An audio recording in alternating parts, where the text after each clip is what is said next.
Hello दोस्तों, आज हम लोग बायोलॉजी में सेल चैप्टर से रेलवे में पूछे गए टॉप 20 क्वेश्चंस का एनालिसिस करेंगे जो आगामी आने वाले विभिन्न रेलवे एग्जाम के लिए काफ़ी इम्पोर्टेंट होगा। चलिए आज के हम लोग फर्स्ट क्वेश्चन से शुरुआत करते हैं। पहला क्वेश्चन है, कोशिका के अध्ययन को कहते हैं। कोशिका का अध्ययन साइटोलॉजी कहलाता है।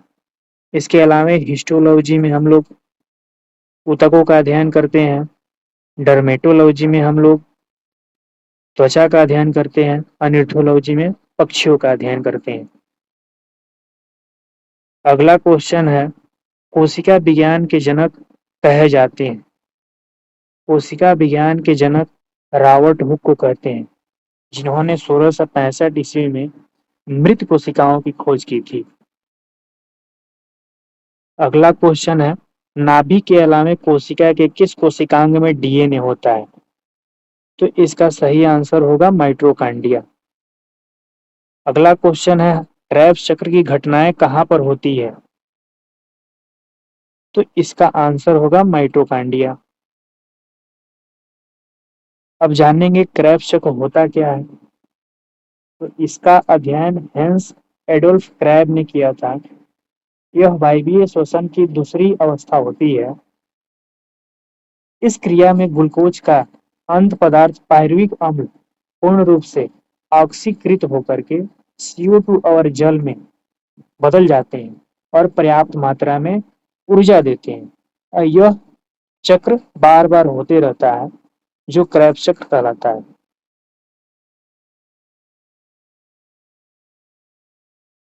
इसका सही आंसर होगा माइटोकॉन्ड्रिया।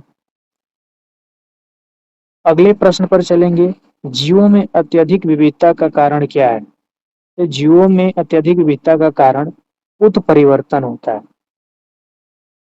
अगला प्रश्न है, साधारण मानव में गुणसूत्र होते हैं।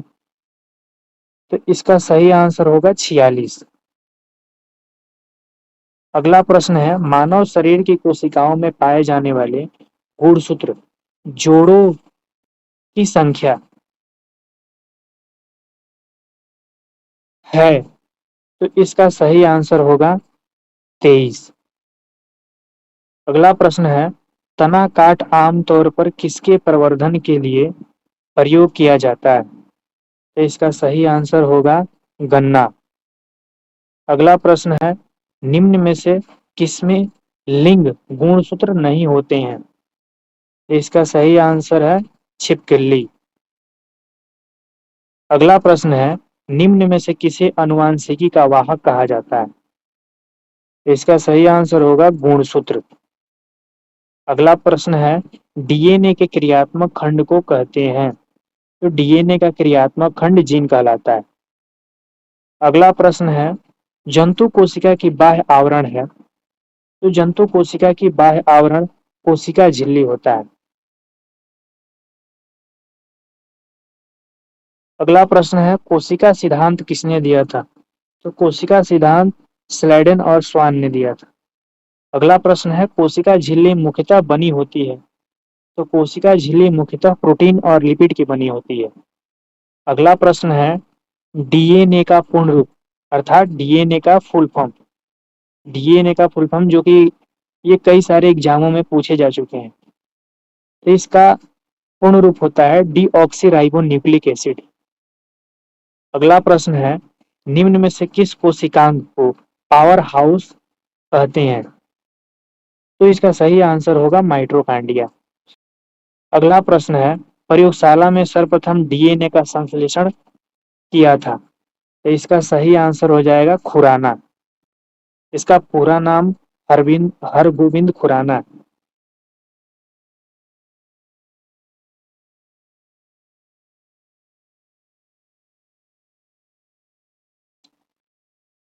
अगला प्रश्न है, कौन से जीव पुनर्जनन की क्षमता वाली कोशिकाओं का उपयोग मुकुलन के लिए करते हैं? तो इसका सही आंसर होगा हाइड्रा।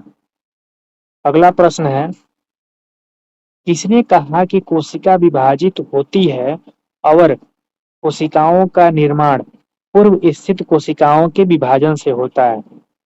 इसका सही आंसर होगा रुडोल्फ विर्चो। अगला प्रश्न यानी कि आज का अंतिम प्रश्न, पादप कोशिका जंतु कोशिका से किस प्रकार भिन्न है? तो इसका सही आंसर होगा कोशिका भित्ति, क्योंकि पादप कोशिका में कोशिका भित्ति पाई जाती है, जबकि जंतु कोशिका में कोशिका भित्ति नहीं पाई जाती है। इसी कारण ये एक दूसरे से भिन्न होते हैं। चलिए हम लोग मिलते हैं नेक्स्ट वीडियो में।